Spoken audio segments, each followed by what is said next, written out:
All right, we're recording. Wonderful. Welcome, everybody. Welcome, Bainbridge. Welcome, Dr. Calvin. Always good to have you all with us. Jamie, would you pray for us and we'll get started? Let's pray. Gracious Lord, we give thanks for this time, for us to look at our church and how we're seen in our community. We just pray, Lord, that that Spirit would fall upon us, that we would show the hands and feet of Christ, that we would demonstrate our willingness to serve, to love, and to share. Lord, pour that Spirit over us. Lead us and guide us. In Jesus' name, amen. Amen. All right, well, again, good to have you all with us this morning. Jamie and I, this is Jamie Mosley, Sam Peters. We like to do these trainings for the district every so often. And this is the first time we've had an in-person one, actually, for a while. For a long time. Yeah. So glad to have Bainbridge with us today. And we are recording this, and Calvin, it's going out live right now to the Shawnee Valley District Facebook page. So it's live right now out there. And I'll work with Diana. We'll push it out to the YouTube channel once we figure all that out. Okay. But again, good to have you with us. The topic today is heavenly branding, building a stronger church identity. This is something that I have worked on for quite a while. One of the things that I ask people is this: if your church was a commercial, what is it advertising? Okay. If your church was a commercial, what is it advertising? Stick with me for a little bit. I'm going to give you a breakdown about what's going on, because you're eventually going to answer that question. By the time we get done today, you're going to answer that question. Most institutional mainline churches are in decline. Doesn't take a rocket science to figure that out, okay? Across the board, all right? In fact, I read an article this week on how much the mainline Protestant churches have declined. And when we look at the demographic of who is not coming, Barna put out this report. I'll put it on the screen for everybody so they can see it a little bit better. But this report basically shows you by generation the decline since 2003 of the elders, the boomers, the Gen X, and the millennials. And so we all know, and we've seen that happening, is that the church has been in a steady decline. So there's any number of reasons why fewer people attend church on Sunday morning. But we believe a lot of it has to do with our community not really knowing who we are anymore. The church has lost its identity. It's just like, yeah, it's that building on the corner. I mean, the church has become the building, not the people that are in it, certainly not the ministries that are going on in it, because what's happening, what's taking place is on Sunday morning, the faithful few come, and we do the same routine we've done for generations. It's the same thing. And even when we started putting stuff out online, all we did now is do the same thing out online. All we did was produce a program. People still don't know who we are, and we failed to do the proper kind of engagement and identify ourselves. And in identifying ourselves to the community, there's a perceived value there. Okay, so let me ask you this: when people mention your name to somebody else and say, "Do you know them?" Okay. What is their response to that? So someone comes and says, like, hey, I met somebody you might know. It's Sam Peters. Okay. And they go, yeah, I know him. Yeah. Or they go, yeah, I know him. Right? Okay. So how we are identified in our community, there's a perceived value there, to the good or to the bad. Right. And so what we want to talk to you about today is spend some time helping you communicate your church to the neighborhood about, first of all, who you are, and secondly, why you exist. I mean, the timeless story of Jesus Christ is still relevant today. Amen. But we're not taking it out into the community like we used to. See, it used to be the social thing you did before we had this. That's right.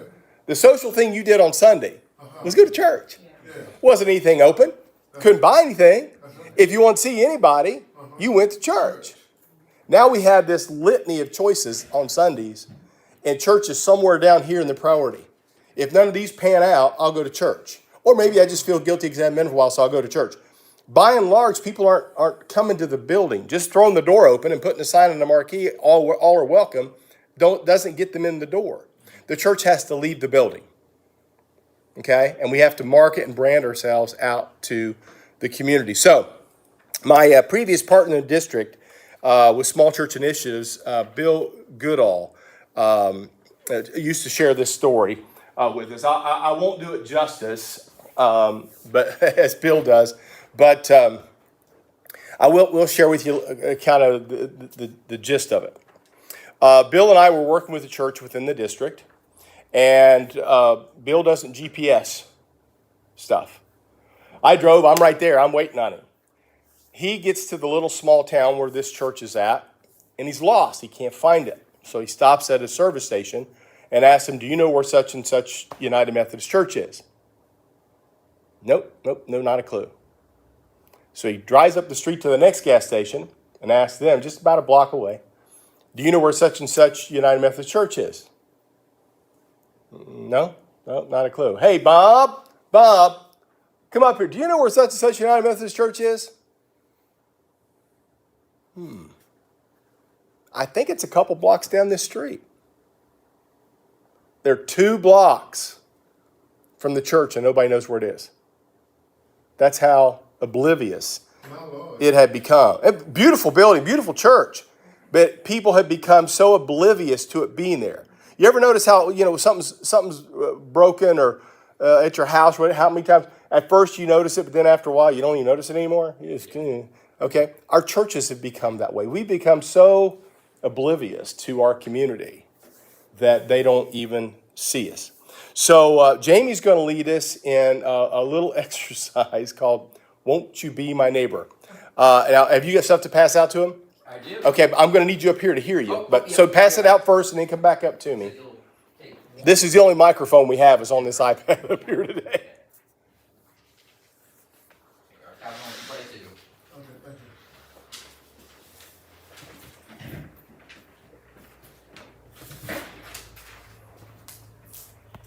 And just to share, that story, as I told Sam, has given me nightmares. I've made it my goal at South Point.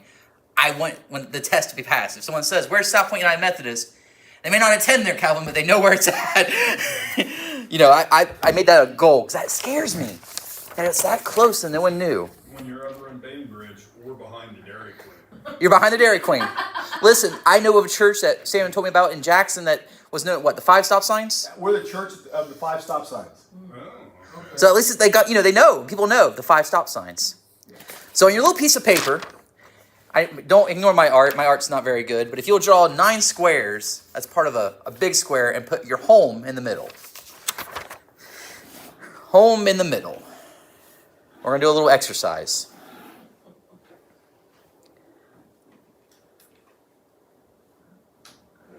You see, statistically, it's said that like 5% of the American population know their neighbors. Only 5%. So I'm going to challenge you all. As we look at the church and we look at like getting seen and known in the community, we first have to realize we need to know our community. And so I want to ask y'all, who's your neighbor? If you'll take your little home, and maybe this, some of these houses may not be there, but if you could try to name all the houses around you, all their names, do their first or last name if you can, in each blocks. Give it a try.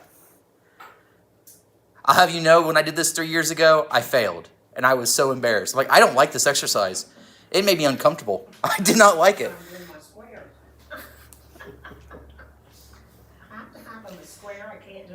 You can do whatever you want. That's fine. You and my wife will get along great. If you want to draw, if you have enough time, you can draw your house real quick. I mean, if you can do that, that's fine. But the idea is, if you can name all the houses of the families around you. I'm on one side, but not the other one side.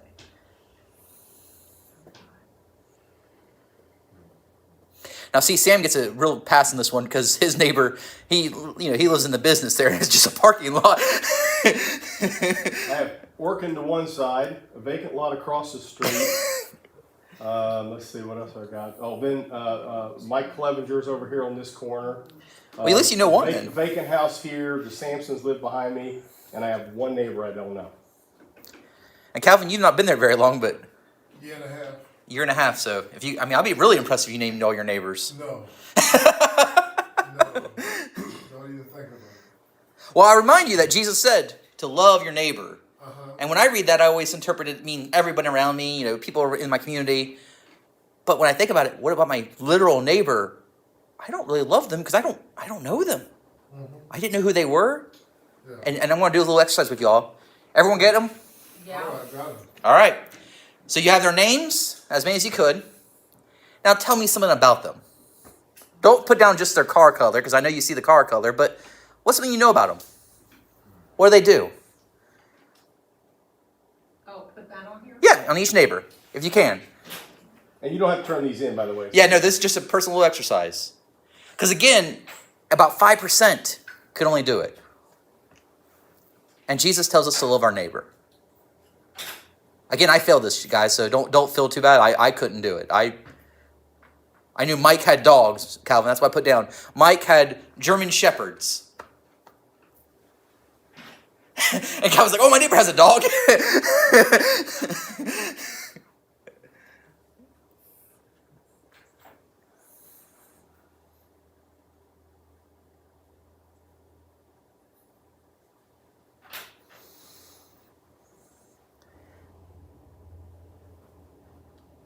And then once you have that, can you name something about their dreams?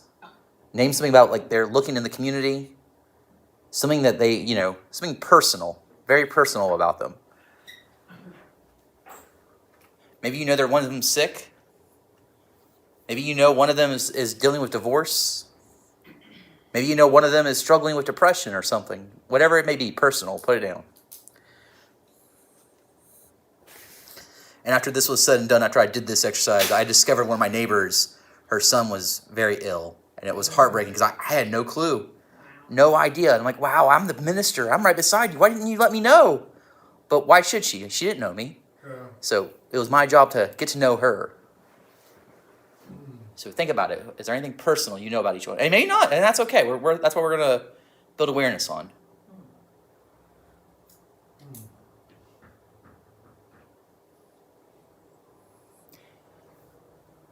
Let me know when you're all finished. See, your husband, he seems like he knows, he's doing a really good job. No. X's and Down in O's. him. Now see, but doesn't that speak a lot about us? Like, as a church, if I were to ask you as a church to do the same thing, the houses around the church, could you do it? Could you name their names? Can you name, like, what hobbies of them or what they do? And can you name their concerns? Something personal about them. As Sam said, we've gotten away from that. We've gotten away from this community, and we tend to expect them to come to the church, Right. but we don't know a thing about them. Hallelujah. Our porches got smaller and our fences got taller. Yeah. I always heard that the community changed when air conditioning was invented, because you're no longer sitting on the porch. You're no longer sitting out there getting to know people. Yeah. But let me tell you, it's really impactful when people around you know what you're going through. And when the church says to you, we're here for you. Jesus loves you. God is here to help you, to give you all you need, the strength. I want to challenge you all to think about the neighborhood around you. So because before you expect them to know who you are, you need to know them. Amen. You have to get to know them and what they're into. Sam one time was talking to a church about mission, and they talked about their kids. All these kids are at the softball field. All these kids are on softball fields or baseball fields on Sunday. And Sam looked at him and said, well, I'll give you permission to go to them. Why don't you go bring burgers out to that baseball field and have hot dogs, burgers, whatever, and be the church there. We'll get to know what they need, what they're looking for. Because our community around us, they don't think we care. And that's a scary thought. And to be honest with you all, there's times when I didn't care. My neighbor, it was like the Bat Cave. If you remember Batman, when he drives in, he just goes into that cave and doesn't see anybody, right? That's how I treat my house at times. When I'm going home, I'm not saying hi to my neighbor. I'm not waving. I'm going into the garage, shutting the cave, and I know that's right. Bam. yeah, I'm done, right? The church, we have to recognize who is around us. Realize who is beside us, and truly let them know they matter, they are loved, and we want to know them. So at this time, I'm going to pass it back over. And you all do how many? Real quick, how many names did you get? I should have asked you. 2, 3. I got 5. You got 5. Yeah. Well, I'm impressed. All right, and could you name something about each of them? Yeah. Well, except for I could name something about 4 of them. Wow, I'm really impressed. And so, okay, this I think it is, as you know, a lot of the elderly, generations do a better job than us younger generation, and it's a sad truth. We're bad about it. We're bad about it. Well, because you're not doing this. Are you Ex- calling us ex- elderly? You're not doing this. See, That's why. She's on Instagram more than I am. I like to use the term experienced. That's right. Experience. Well, I guess in a way I cheated because we came back there from Georgia and moved into my grandparents' house. And I knew 2 of these people growing up. It's okay. So. That's perfect. So yeah, so two of long-term relationships. But if I asked you about the church, though, could you do the same for the church? them. No, that's what we were just saying. I could not do that for the church. When I was a child, I could have. Because I knew everybody in the community, but not Right. anymore. Yeah. Yeah. At our church, we have a Honduras family right beside us. Yeah. And when I first came there, my people had no idea their names. Yeah. They just knew them. They called them Mexicans because they didn't know they're from Honduras. They called them Mexicans, and never talked to them. Yeah. They didn't see them, did nothing. And now we've worked on this. Little Diego, they know him. In fact, sometimes it's a little too much. Anytime our doors are open, Diego wants to come over. And we're like, Diego, you're not welcome here right now. You have to go home. We can't watch you right now. But that's the relationship we want to look for. We want to get to where we know the people around us and let them know we care, right? Diego now comes at every cookout, every youth meeting, every time he can. He's over at the church because he knows people know him. Yeah. Now, we do have a couple of boys that come, a couple kids that come from down the street. Their parents never come. Right. But they come on Sundays. Okay, so you do know one then. You do know one. Yeah. Yeah. So then the goal is, can you continue Yes. to build all around you? All right, thanks, Jamie. So let's talk about something. I ask you a question. You may or may not know an answer. It's not quite rhetorical, but at least answer it to yourself. How much time does your church spend planning the church calendar and events for the year? Think about that. How much time do they actually spend in thinking about the entire year? What are we going to do as a church? What are the events? What are the church holy days? And what are we going to do about that? And then second part of that, is it done in advance, or do you wait till that week to plan it? And is all the worship team involved in the planning? Or is it just the pastor? Okay? So I want you to be thinking about that, because I'm going to lead you down a pathway where we're going to answer those questions and give you a better way. All right? And then I'm going to ask you one more question. And if you have this at Bainbridge, you're going to be the first church that's ever had it, other than my own. Okay? When we ask us, do you have a marketing line item in your budget? I'm sorry. Do you have a marketing line item? So like, okay, this is how much we're going to spend on marketing this year. We don't budget for that. People don't budget for that. So here's what I want to do. I want to teach you how to do. Let me change this over here. There we go. How to do a marketing calendar and a marketing budget. Okay. So Jamie, let me get my paperwork out. If you could Pass pass them both of those Yep. out, okay? They need both copies of that. And then give me one. Because mine's on the computer. I'm used to looking on the computer. Thank you.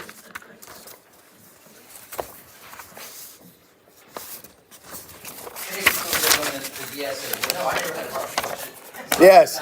My church, I love a marketing budget. Well, the last church I served, Makes I sense. made sure we had 1% of our annual budget. I started with 1%. Yeah. And they couldn't turn me down because it was only 1%. Yeah, that's right. That's right. But see, we don't think about it. Yeah. And then when it comes time to do it, Yeah. we're not ready for it. We haven't planned for it. We don't know what we're going to spend. And you got people are pushing back. I don't know if we need to spend that much money on it, et cetera, et cetera. And so you start having these difficulties. So I want you to look at the spreadsheet looking page first. Now on my computer, it's actually page 2, but I'm going to get to page 1 here in a minute. So this is actually a marketing event calendar, and it was for our church in 2022. 2. All right. So I sat down and I just created the blanks. And I just said, okay, on this date, Lent begins and Easter's on this date. And on this date, it's Mother's Day. And on this date, it's Graduation Sunday. And then we have a community summer picnic. And then we have Ascension Sunday and the annual Dad Fest cookout and community fireworks. And we want to be out in the community. Spirit Sunday or back to school Sunday. Veterans Day Sunday, and Advent. So those are the major events that were on the calendar. We did some other stuff too, but these were the ones we wanted to know in advance and plan for.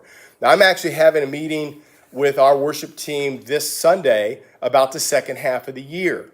Okay, we're going to sit down and rehash all that stuff. Where are we at? What are we doing? Is everybody on board? Okay, so what you do is you can use a spreadsheet like this, or just write it out on a piece of paper if you want to. But you need to write down all these events. So that, probably we usually do stuff like in November, look ahead for the whole year. So write them all down and then get your worship team together, anyone else that matters, staff, even finance person, whatever. Get them together and start talking about what are we going to do about this?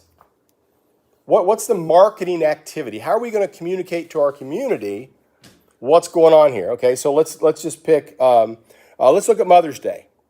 We're going to do a community Mother's Day tea event on 5/7 at 2 p.m. We're going to use social media and a buzz team to spread the word. We're going to place an ad in the local paper. We're going to do an ad on the local radio station, inviting all moms to come and be a part of the tea and bring their daughters.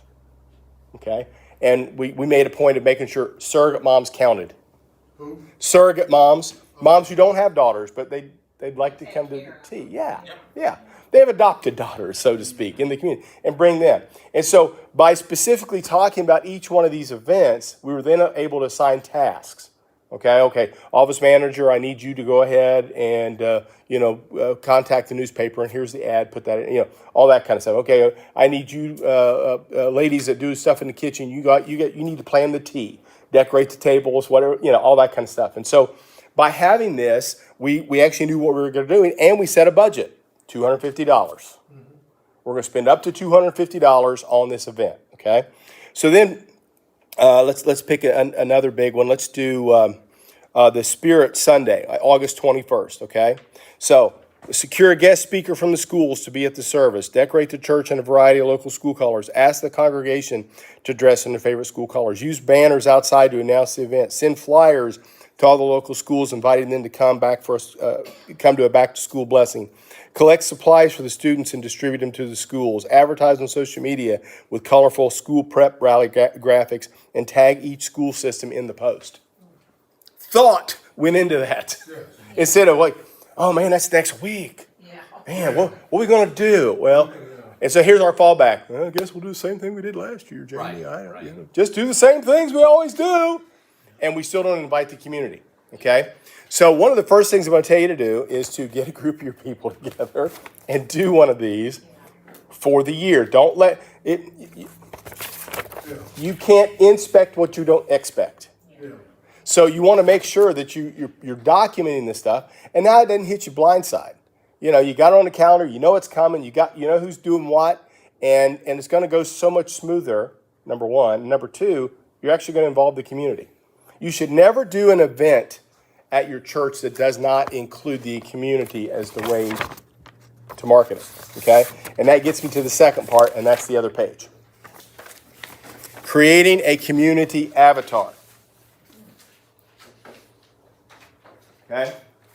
Or a community demographic avatar. And so what this is a fictitious person, okay? For any event you're doing, you need to think about, who are we trying to attract? Who would this event really benefit here? Okay? What's going to be the benefit for them, and who are they? Okay? And the more you describe them in detail, the more impactful your message will be when you send out those invites or you make a communication. Okay? So, first of all, consider the purpose of the event. Who's it for? Is it an ice cream social? Is it something for the senior citizens of your community? Is it something for the kids, like Vacation Bible School? Is it something for adults? Is it a retreat for a marriage? What is it? Okay, who or what is the purpose and what's the event? Okay? Once you have that, now you need to be specific Yeah. in describing the individuals. Okay? You need to be very specific. All right? Again, you got to be specific to be dynamic. So you have to be very specific about who it is. You can't say, well, we just want to attract all the people with kids. Not close enough. Not bad, not close enough, okay? So here's one we've created for a lot of our events at our church, okay? This is Bill and Karen Gray. Bill's 35 years old, works as a safety engineer at the local factory. He enjoys the outdoors. He helps coach the kids' youth sports, soccer and t-ball. And he actually drives a 2018 Nissan Altima. I mean, I got some detail. And he's really busy, Yeah. okay? And then he's married to Karen, who's also 35. She works as a special ed teacher at the local elementary school. She drives a 2020 Honda Odyssey. You know, you got to have the mom van, right? The soccer van. And so she drives that. And they have 3 children, Lisa, Cash, and Billy. And there's their ages 10, 8, and 2. That's who we're aiming the message at. Now, what do I do with that? Okay? What do I do with that? Well, I want to, again, give you a piece of paper. I'm going to have you start working on an avatar. All right? So, Jamie, do you have any more scratch paper? I do. Would you give everyone a scratch paper? I'm going to have you write an avatar in a minute. Okay? I'm going to have Jamie give us a fictitious event. Okay? And so one of the things that you need to do as you begin the process, you got to think, what does your community look like? What is the neighborhood makeup and demographic? Okay? If my church was right behind a Dairy Queen, I would have something after school where I met all the kids after school at the Dairy Queen. I bought them a shake and just asked them how they were doing, kind of thing. I mean, that's how I think. That's how because we have to get off our island and go to their island, and their island's the Dairy Queen. That's what I would do, okay? But what's the neighborhood makeup? What's the demographic? And if you don't know your demographic, we can get you one through Mission Insights. We'll tell you exactly what your neighborhood looks like, okay? And then you need to spend some time doing Lectio Vicinitas. Now, here's what that means. It's divine listening. My Lord. Lectio Vicinitas. It's divine listening. I want you to listen to your neighborhood. Where are the people at? As Jamie said, we had a group of people, they were at the ball field every Sunday. So where are they at? When they're not at your church, where are they? Okay? What are they doing? What are their interests? What are their concerns for their community? What upsets them? Okay? When you find your misery, you find your ministry. Come Right. on now. And finally, how can your church tap into that? What are the gifts and graces that your church has that can tap into those felt needs in that environment in the community? And I'll almost guarantee you it won't be what you're doing on Sunday morning. Okay? So you got to get innovative about that. Okay, so Jamie, you're going to give us a fictional event. So what do you got for us? All right, so we're going to have our church for the last 20 years has had this chicken dinner. And we have a drive-by where we invite people in the community to come to this chicken dinner. So, how as a church, who are we reaching for with this? So now I want you to write an avatar for the annual community chicken dinner, drive-by chicken dinner. I want you to write an avatar for that, okay? And give me some details. And while you're working on that, I'm going to set up something. I'm going to show you how easy this is. Question Yes. about this chicken dinner, is this purchased per plate or this sold into the community? That's a good question. We're going to say it sows into the community. Okay, We're so- raising it for the fire department. Okay, Raising it for the fire department. all right. The funds will go to the fire. Yep. Is it a free chicken dinner? No, you're going to pay for it. Oh, well, that's not good. Raising money for the fire department, we'll say. Okay. Helping first responder. Yep. You can tell Pete I use that later.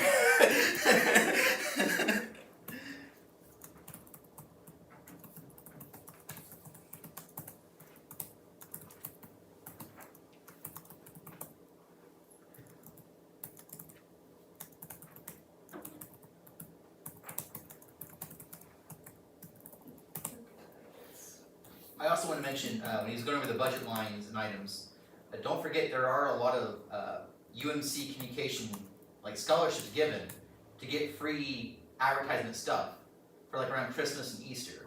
Oh, there is. And it's usually about, I think, $250. I think so. We'll make sure this year the newsletter, we'll make sure it's put in there, but it's $250 that can go to like postcards or banners and stuff, and I suggest using it. Is this the Go Grants you're talking about?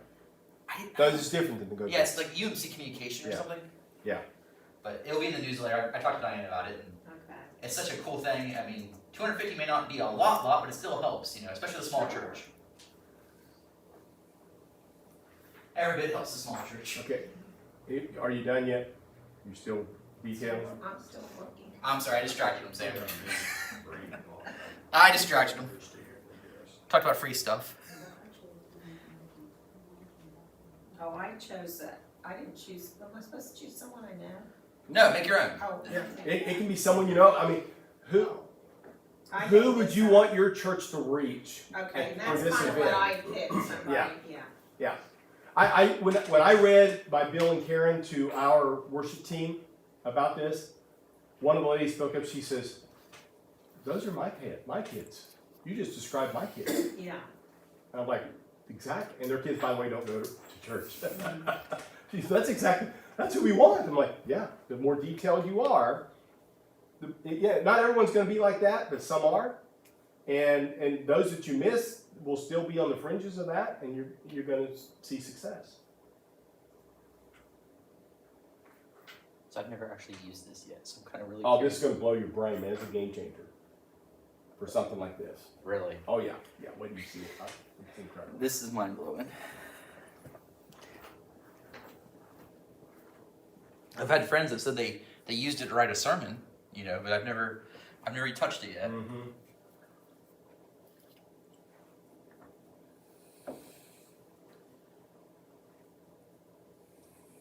Tabitha has to do some of a training within the next year about it because Really? they're having issues where kids are using Oh, it. yeah. You can't do that. Yeah. My son's got the same issue at school. It's He's crazy. like, what am I supposed to do? I don't know what. Why Yeah. could that have been when I was a kid? Yeah. Where was this when I was a kid? But no, it's mind blowing how fast that's evolved. It's so helpful in so many ways, but it can also be pretty. Yeah. Well, and someone always says about tech, like this will be the worst it will ever be. It will only get more figured out, more better. Yeah. But the very start's always gonna be the worst part. You know. How you coming? Got mine now. Okay, let's describe your avatar to me, and I'll have you back up and tell it to me slower because I'm inputting it into the computer. Who we Well, got? it's kind of all over the place. Okay, John is 65 and he's retired from the Mead Corporation. He just lost his wife and is having a hard time cooking for himself. Okay. Yeah.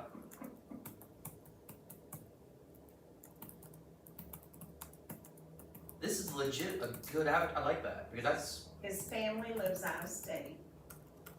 He has a neighbor boy he plays ball with and takes to games. He lives with the boy lives with a single mom. okay. John drives a white Ford pickup. That's what I got for John. Yeah, I'm a writer. yeah, she is. Okay. Okay, so here's what I'm doing.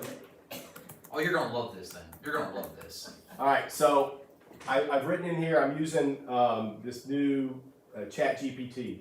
It's AI. Oh, I'm we were using- just talking about it. I'm using it to do like social media posts because it words it so much better than I do. Okay.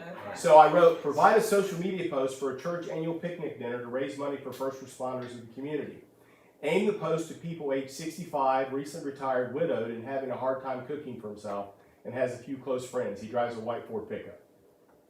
Let's see what we get. Our son Jim uses AI. It Yeah, is wonderful. yeah, the chap. Recently at Chrysalis, these girls were talking. They had to do like a little funny skit, and they were talking about having a truck broke down. And she goes, "Yeah, I'm driving my Chevy 150." It's done Wow. that quick. Yeah. Okay, so let me read it to you. I don't think, no, you can blank that. So here's what it says. Now, if I had put in the wheres, the whens, and the whats, it would have included that in here. But here's what it Right. says. Calling all community heroes. And it's got graphics and chickens and bullhorns and all this stuff. Calling all community heroes, join us for a scrumptious chicken dinner and support our local first responders. That's the headline. Yeah. Where, when, what, church name, date, and time, annual chicken dinner. Attention, wonderful folks age 65 and above. If you've recently retired, find cooking challenging, and long for some great company, this event is tailored just for you. Picture this. You're driving your trusty white Ford pickup, rolling up to First Church with a smile on your face, knowing that you're about to enjoy a mouthwatering chicken feast while supporting our brave first responders who protect our community day and night. What's in store for you? Delicious home-cooked chicken dinner with all the fixings. Vibrant conversations with friendly faces and new friends. Live entertainment and music to brighten up your evening. A chance to give back to our dedicated first responders who tirelessly serve us. We understand that cooking yourself can be a challenge, especially when you're on your own. Let us take care of that for you. Indulge in a hearty meal prepared with love and savor the flavors without the hassle. Mark this date on your calendar and bring along a friend or two. Together, let's celebrate our community and show our gratitude to the first responders who keep us safe. Your presence and contribution will make a difference. Spread the word. Share this post with anyone who might benefit from this heartwarming event. Let's come together, support one another, and make this chicken dinner an unforgettable eating for all. Hashtag community heroes, hashtag chicken dinner for a cause, hashtag support first responders. Now I'm hungry. Yeah. Okay, That's so amazing. again, there are tools out there like that work perfectly once you have a detail. And you don't have to go, you could modify that any way you wanted to, but Right, gave right. this a good starting spot, Yeah. right? So you got Vacation Bible School coming up, or some other event that you're going to do. You're going to do a picnic in the park for the community. Some event. You can use tools like that to help you get the ball rolling and figure out, For your marketing. yes, who am I targeting with this event, and how do I say it? Yeah.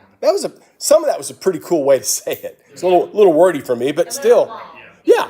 But I kind of liked it. Okay, so who's your target audience for the event in the neighborhood? All right. Now you've got this this avatar. You're going to change that all the time depending on the event. Okay. You may sit down and say, well, this event is for the kids, so write out that detail. Be as detailed as you want.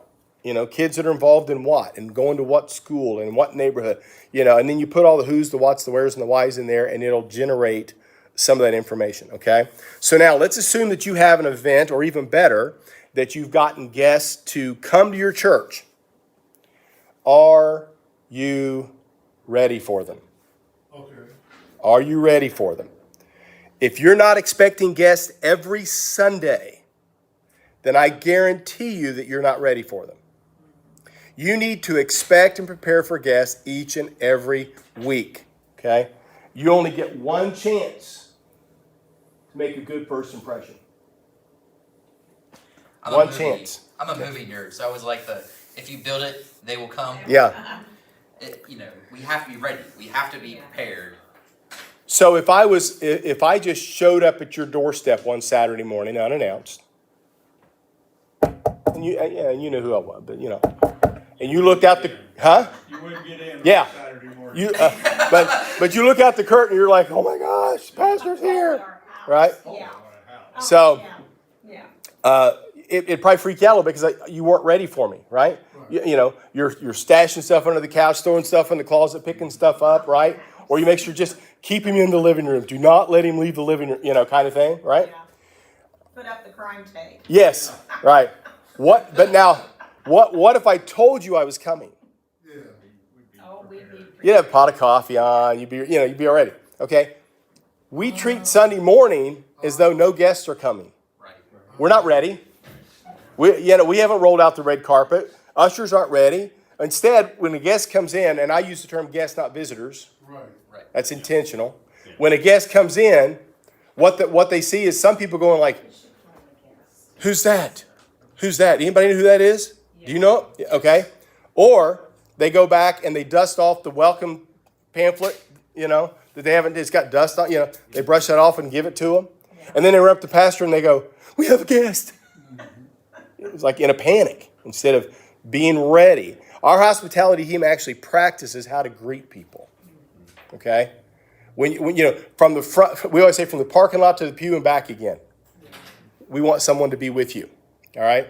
So, when you come in, the hope is that our ushers outside going to lead you inside. You're going to meet the greeter that's inside. Is going to give you a worship guide. Someone's going to get your name. Then they're going to hand you off to somebody that's a lot like you. Affinity means a lot, okay? So someone at your age, or if they've learned something about you, that you're a teacher, they're going to sit you with someone else who's already a teacher, okay? And then even if that person's not there yet, they know where they sit, right? So we all sit in the same seats every time, have forever. Pretty much. Okay? And so they're going to hook you up. And so we're trying to build relationships and build affinity between people, right? And so you're starting to build this relationship and you're making people feel welcome because they were scared to death coming that day. Yeah. Because they're thinking, where do I park? What do I wear? How long's the service going to be? Am I going to know when to stand and sit? Because we use lots of initials for stuff. Yes. Or we say, hey, listen, if you have any questions about that, see John. Who's John? Who's John? Yeah, okay. So we need to be a lot clearer because we expected guests in the audience every single week. Okay? I remember my previous appointment with hospitality team when we first got them started. I had a hospitality team leader. She was the person who was the friendliest person. She loved everybody. She just was going to smile and love all over you. And so I made her the key hospitality ambassador. And so, that first Sunday, a guest came. I was expecting guests. And so a guest came and she did her thing and she came, she says, we have a guest. And I'm like, and? Well, just want to let you know. I was expecting a guest. So, okay. She was so excited, But so that's the first thing you need to do is to change your expectation because you only get one chance to make a great first impression. So Jamie's going to talk about 4 things. I got to get it back here. Oh, don't. This is about to kick out on me anyway. Did it come back? Am I back? Yes. Here you go.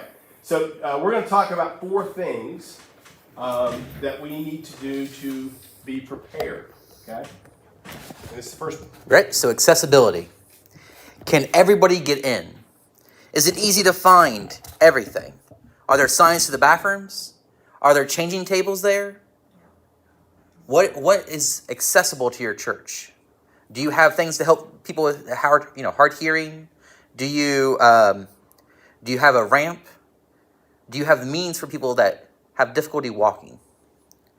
It's a quick way for someone to feel unwelcome to the church is they can't get in the building. One of the big things that Sam taught me was visitor parking. Do you have a spot for visitor parking? And it should be closest to the building next to the handicap, by the way. Yep. And again, he changed the word from visitors to guest parking. Oh, guest parking. My bad. You're right. Calvin, you're right. Guest parking. My bad. Guest parking. Absolutely. Then we have visibility. How's your signage? Do people see you?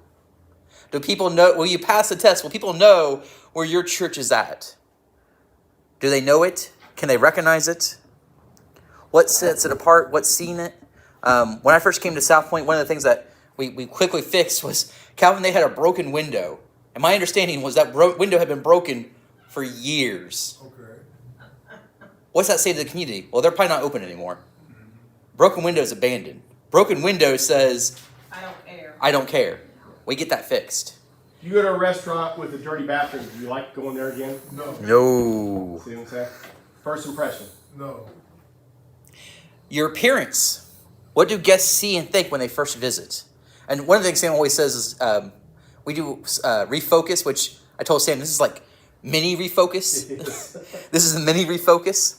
And one of the things we go in and look at the churches is we take in smells, sights, sounds. Not at all. And these are first impressions that you people get, and smells is a big one. You'll be surprised. Like, if a church has an awkward smell, people are going to be, what is that? Yeah. Trying to sell a house, you bake bread, right? Right. Cookies. Cookies. Yep. Man, and now I want to go. Man, you're making me hungry today. Chicken, cookies, man. Space adequacy. Is the environment matched well with the people and event? Are the themes there? Is it welcoming? Is the environment matched well with the people and event? Now, Sam, I'm gonna let you explain that one because I'm not entirely sure how to explain that. Yeah, so basically what we're talking about here is, let's say you're doing an outdoor event, consider the space. Oh, okay. Is it safe? You know, are children going to run out in the street? Like we're getting ready to do a picnic day, and so we got permission from the city to block off our alleys so we can keep the kids corralled. Okay. If you're inside, if you're in a classroom, Sunday school room, vacation Bible school, is the environment comfortable? Do people feel safe there? Is it air conditioned?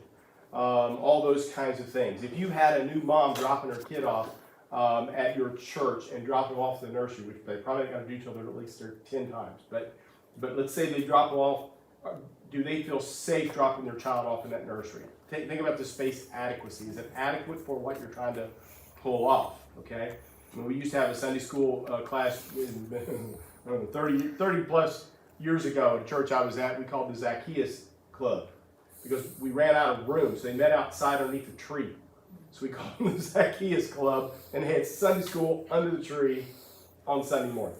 Okay, but is the space adequate? Does it fit what you're trying to do? That's really what we're talking about there. That it? That's it. So I think you're going to share your wow story. Oh, yeah. Okay, so we want to help you move from good enough to wow. I do want to cover a couple of things here. There was all this stuff on that first page is good for your church to go through this exercise, mission, vision, what your church is really good at, because it's going to help you then advertise to that avatar. I forgot to touch on that earlier. But how do you move from good enough to wow? I'm going to show you a short little commercial that you'll probably remember. I think it was for a phone or something. So, but this is going to tell you a little bit about what I'm talking about. I hope you all can hear it. Make sure my sound's on.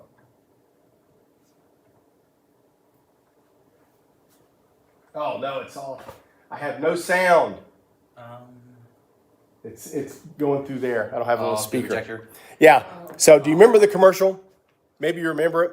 The doctor comes in as he's walking in the room. He says, "Hey, guess who just got reinstated?" And he says, "Well, not officially." And he says, "You nervous?" Uh-huh. Yeah, and the nurse said, asked the nurse, "Do you know Dr. So-and-so?" "Yeah." "How is he?" "Oh, he's okay." Okay. Yeah, and then he comes in and he says, "You nervous?" "Yeah, me too." We'll figure out when we get in there. See you there. And he walks out, that's how we kind of plan for Sunday. It's just okay. Okay. I remember losing my mind over our church secretary one time who we had pre-printed bulletins, worship guides. And by the way, I call them worship guides because I don't stick to them. They're not a bulletin, they're a worship guide. But we had pre-printed ones that had all kinds of information and stuff on them, so people could contact us, whatever. And we ran out. And he did not notice that we had gotten low to order more from the printers. And so instead of telling anybody, he just printed them on a blank piece of paper. So the front side of the worship guide was blank, had nothing on it. The back side was blank, had nothing on it. And you just opened up just half piece of paper and said, "Here's the schedule, sir." And I said, "What happened?" And he said, "Oh, we ran out. I figured that was good enough." That you don't say that to a guy like me, who says first impressions are everything. And I'm like, it's not good enough. Order them this week. I do not want this next week. Okay is not okay. So I want to tell you my Sullivan story. How to make a wow impression. My wife and I have a picture of the restaurant here. My wife and I, we went to this restaurant in Sullivan. She had a business trip in Indianapolis, and I went along with her. And we went out to eat in this restaurant called Sullivan's. It's a gorgeous steakhouse, and it's got phenomenal food. And so, have you eaten there? No, but we just went by one, said we were going. Oh, you got to go. You got to go. So anyway, so we go in, and my wife ordered a New York strip, medium well. I ordered a ribeye, medium. And we ordered appetizers and all that kind of stuff. So the appetizer came, did that. And they had us in this nice little private booth, had curtains on it and everything. It was really cool, beautiful place. And so they brought the steaks out, and I got my ribeye, and it was medium well. And she got her strip, and it was medium rare. So we just went, no problem. We just switched her steak. Hostess comes over and says, how's your food? I said, great. We had to switch her steaks as she kind of cooked them back, reverse. And she got this look. She grabbed them off and off she went. Like, wow. 5 minutes later, the properly prepared steaks came back to our table. And the chef and the maitre d' stood about 15 foot away from us, standing there. We didn't want for anything all night long. They absolutely took care of everything we needed. And then we got ready to leave. We both got a box of comped dessert. I got a little tiny mini box of a mini cheesecake, and she got a little mini carrot cake. Totally comped. Before I got home 2 days later, I got home, opened the mailbox. There was a handwritten card from the manager of the restaurant apologizing and hoping that we would come back again soon. And his contact number and everything if we had any other questions. My reaction was, wow. Wow.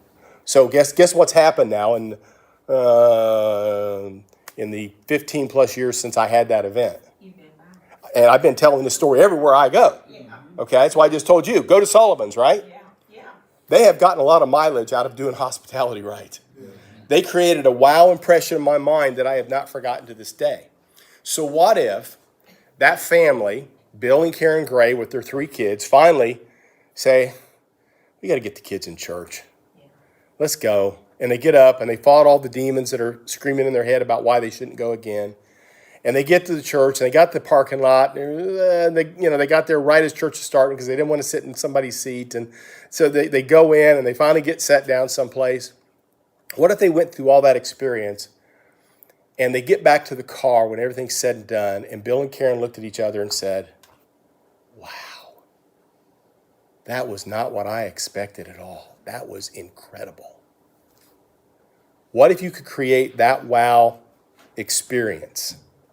Again, you cannot achieve success without a standard of expected excellence. You cannot achieve success without a standard of expected excellence. Are you going to get it right every week? No. But you have that expectation of excellence every time. Your hospitality team knows what they're supposed to do. All the worship team knows what they're supposed to do. The pastor knows what they're supposed to do.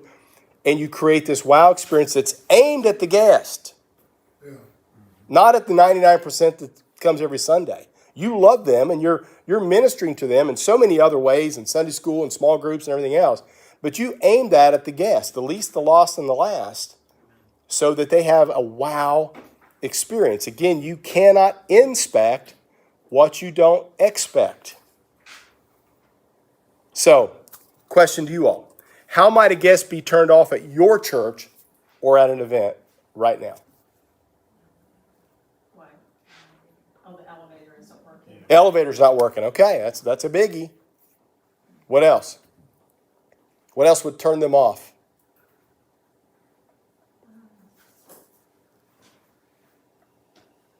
We had that family that sat clear in the back a couple weeks ago. Do you remember that? And they got out of there so fast that I don't know if any, because we were kind of up front and I was trying to get back there to greet them and they were gone. So I don't know.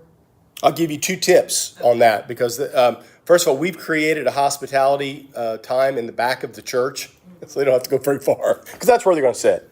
Yeah. So we've created it in the back of the church, and we invite them at the front of the service to stick around and have some refreshments on us. Okay. Tip number 1. Tip number 2, and by the way, we don't think it's sacrilegious to have food in the church. Oh, we always have hospitality. Yeah. When we get there, people have Yeah. coffee, tea. Yeah, we have it at the beginning, but we also specifically invite our guests to stick around after. That's a good idea. We actually make it part of our announcements. Here's the second thing. Designate 2 or 3 people in your congregation that have the gift of hospitality to invite those people to lunch. Right. Okay?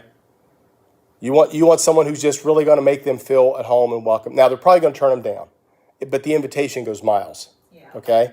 So, either before the service starts, when you see a guest, you go up and say, these are hospitality ambassadors. They go up, they introduce themselves, and try to strike up a conversation and say, hey, why don't you come to lunch with us? Love to get to know you better or whatever.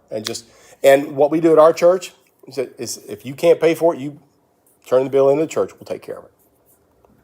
Okay? So we always have that going on as well. So a couple tips that might help you with something like that. Okay? What else? What might be a turnoff? This is what I call wow busters.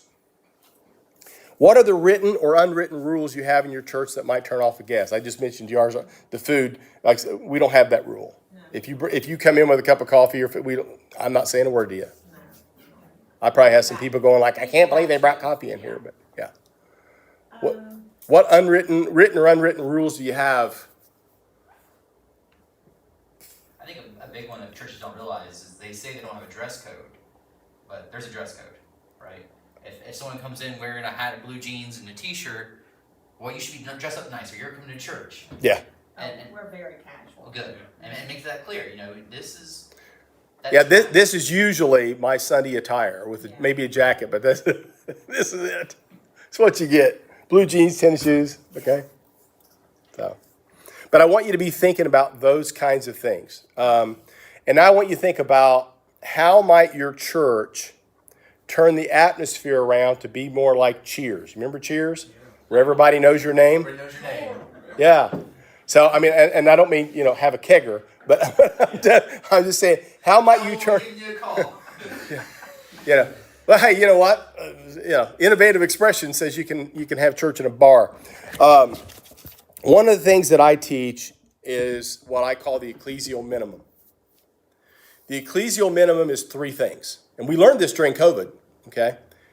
If you have community, worship, and mission together, you're having church. You don't have to have all the other stuff. It's okay if you do, but you don't have to have all the other stuff. But anywhere those 3 things come together, church is happening.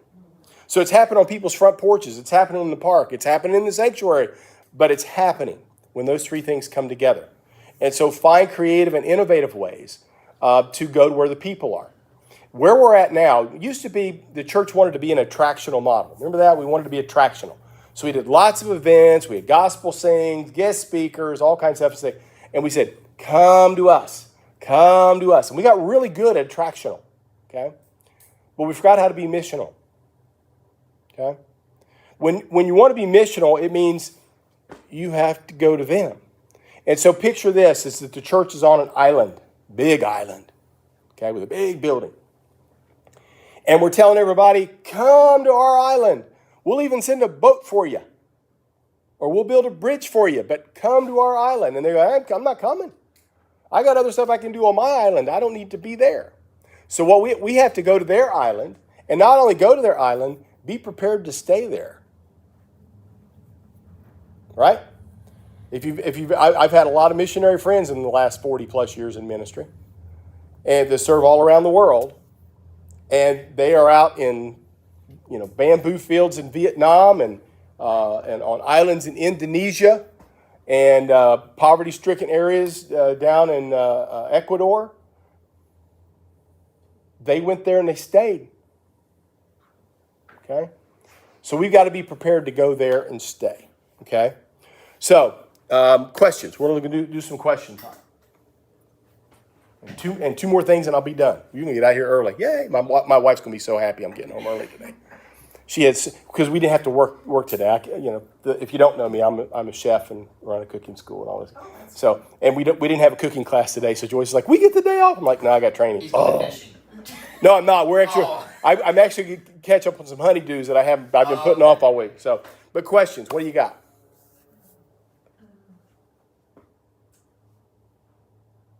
One of the things I want to say about all of this, and thank you for your teaching, you have to be intentional. Mm-hmm. Intentionality's key. You have to be intentional. The kind of fruits that he's talking about receiving don't just happen. You have to be methodical, intentional, and like you say, you have to be prepared. Yeah, absolutely. To do the work. Exactly. Yeah. It's not going to happen by accident. Well, my husband and I were talking about this the other day. We have a place called Ironsides, and it's a motorcycle club type thing. Yeah. And the guys just opened it. It's beautiful inside. it's open every other Saturday, and we go up and have a hamburger and Smash burger. a smash. Oh, yeah, that's even better. And we can walk up, so it's Yeah. nice. And we said, we're gonna get, so I started asking people, would you like to, from the church?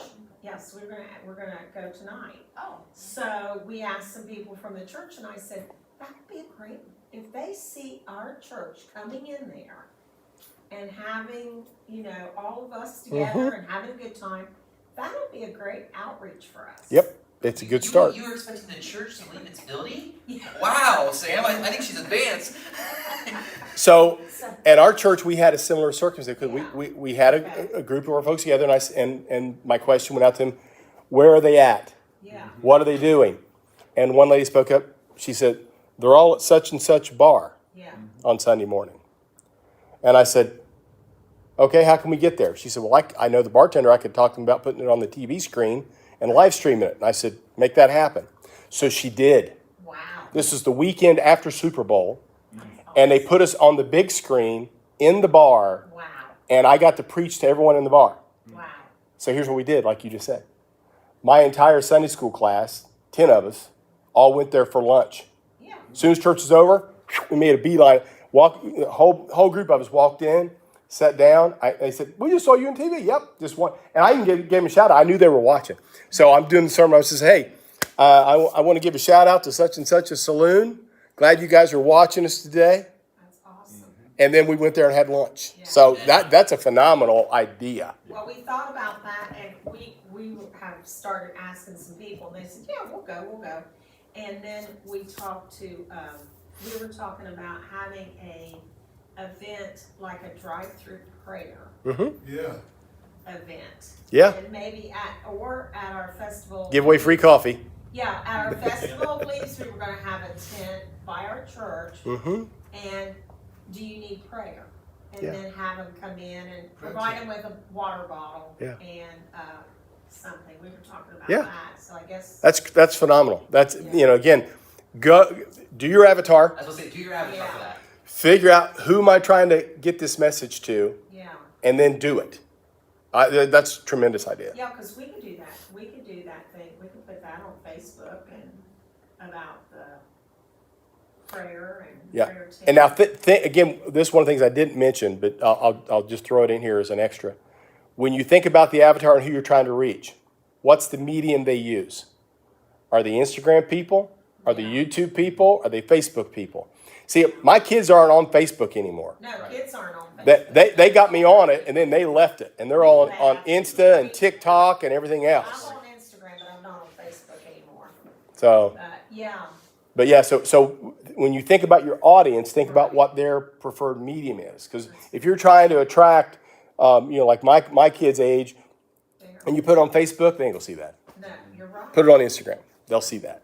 And if you want to reach my grandkids, put it on YouTube or TikTok. TikTok, yeah. So just keep that in mind I too. shocked a few churches a while back because they were talking about putting one of their events in the newspaper. And I was like, well, I'll be honest with y'all, I've never actually bought a newspaper, a physical newspaper. Oh my goodness. I don't think I've ever done it. Yeah, And these people were mind blown, weren't they? You never bought a physical? Why would I? I get everything on the computer, everything on the phone. Like I never have Yeah. bought a physical newspaper. And it blew their mind. And Yeah. I didn't think it was, I'll be honest with you, I never thought a thing about it, you know? Yeah. Now I bought digital newspapers, I bought it on, because my buddy, Right, he's a you journalist. Digitally. I've done it digitally, but I've never bought a Yeah. physical copy. yeah. So just I don't- consider, How like, old are you, may I ask? I'm 33. Oh my God. But there's just something about reading the paper and passing it back and forth to each other. And that's fine, that's fine. You just know your audience, where you're going That's for. crazy. When I used to live in Denver and we got a daily paper and you got the Sunday paper that was that thick, That fits. I loved the paper then. Coupons And then I came, I moved back here and it's like you get a paper twice a week and half of it's ads and the other half's obituaries. I'm like, I do not need this. So we quit taking the paper. But I have a constituency in our church that they still read the paper. So we put, if I'm targeting that demographic, it goes in the paper. Yeah. So, any other questions? I'm sure I'll have more. Okay. No, it's, you made us realize, well, we've kind of been thinking along these lines because we're getting a new pastor. Mhm. We were talking about also having like just to generate ideas, have a carry-in dinner after one of our services, and I call them table talks. Yeah. Have dinner, and then with everybody at your table, you brainstorm. Yeah. What would you like to see in the Perfect. church? Perfect. And we were talking about doing something like that, and that could generate a lot of Yep. these ideas. Yep. Use that. Absolutely. Absolutely use those ideas. In fact, I would say, like, talk about the avatar. Talk about, do they know their Yes. neighbors? Do they know the neighbors of the church? Yeah. Open that up. Yeah, we need to do this, you guys, at something, some of them. Yeah. Calvin? At my former church, Christ Church in Columbus, every fall, October, while we planning budget for upcoming year, we would also do a leadership treat envisioning what they're gonna look like next year. Yep. The goals and those kinds of things, and like you said, planning the whole calendar for the whole I year, like that. and who's doing what, and setting parameters and goals, and times to check in, and those kinds of things, which was greatly helpful. I think doing a retreat is an excellent idea for churches to do that. Get those key leaders and don't just think about your church board or your leadership team. Think about who in your church is an idea factory. Who's got vision? Who's the most creative, artistic, out of the box thinker in your church? Include them in this Absolutely, Who's got passion? Who's and got listen vision? to them. absolutely, Okay. absolutely. Okay. Got one final thing, and this is for everybody that's watching too online. This is my final training session. I retire next week. Been doing this for a long time, 12 years or more, actually. So last month, Jamie and I were going to do a training, and I was gathering a lot of material and writing a lot of stuff down, and then no one signed up for the training. So we didn't do it. So I didn't want to waste all the information, so I've turned it into a book. Okay? So the book is called Rebuilding Stronger, Navigating the Post-Pandemic Landscape of Worship. And so it's like, okay, now that we've come out of a pandemic, how do we restart our churches?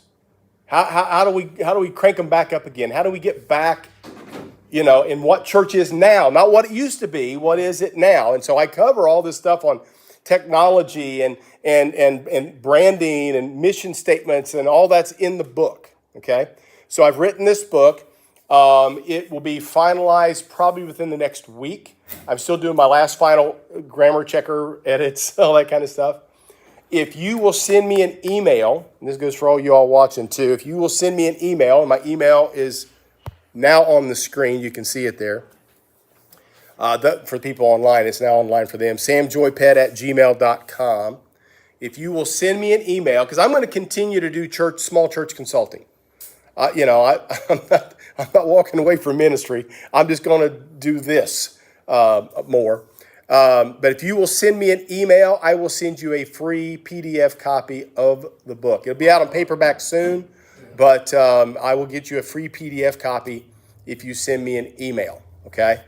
So send those out, and I'll get that to you. And then I've got another book that is actually, James, if you remember the book, the original book we did was Small Church, Big Opportunity, which was about Refocus 2.0. Now that we're out on the other side of pandemic, Jamie and I have created a lot more new stuff. And so we have a new book coming out about that also. So that'll be out sometime this year. So if I have your emails, then I'll be able to send that to you, that book is out, and you can get that, and it'll help you with stuff. Then one final thing, there is a great paper online. It's several pages, so I didn't bother printing it out, but I'm going to tell you how to look it up, how to Google it. It's free. You can download it and print it. All right? So the email or the website address is all one word, Episcopal News Service. Episcopal News Service, all one word, .org. Okay? And what you're looking for, if you just Google the title of it, it'll get you there. But you're looking for an article called Marketing Your Parish. Marketing Your Parish. A lot of the stuff you heard today came from there. I read it years ago, and I've been using it for years, okay? Marketing Your Parish. And you can just Google that, look at it, download it, print it, whatever. It's, like I said, it's several pages, but it's really good stuff, okay?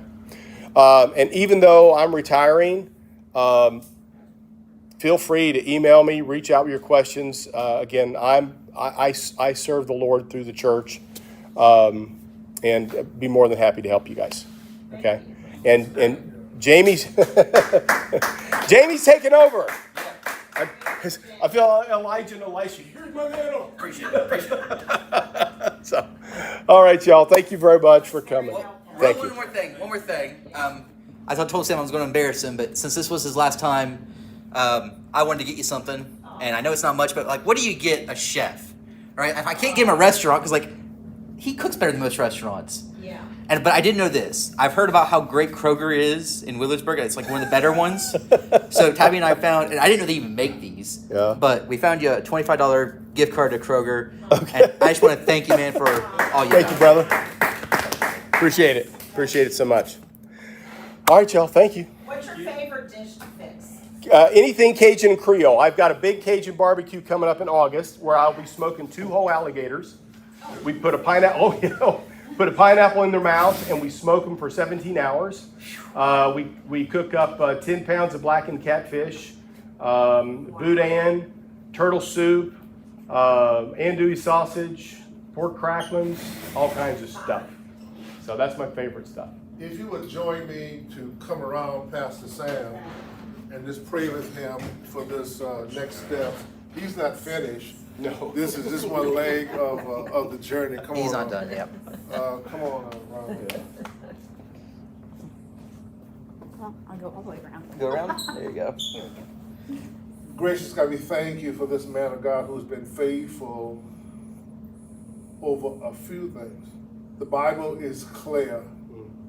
We don't have to try to be faithful over everything. If we pay attention to what the Word of God says, if we choose to be faithful over a few things, then God will make us ruler over many things. Amen. We pray, Lord, for the rest of the story, your divine favor, his faithfulness, and your fruitfulness continue to rest, rule, and abide with him, his wife Joyce, his family, and his new ministry opportunity. In Jesus' name, amen. Amen. Your wife named Joyce, right? It is Joy. You got it right, He brother. remembered. You got it right. He's only got like 200 pastors' wives he's got to remember. Oh, yeah. I just want to remember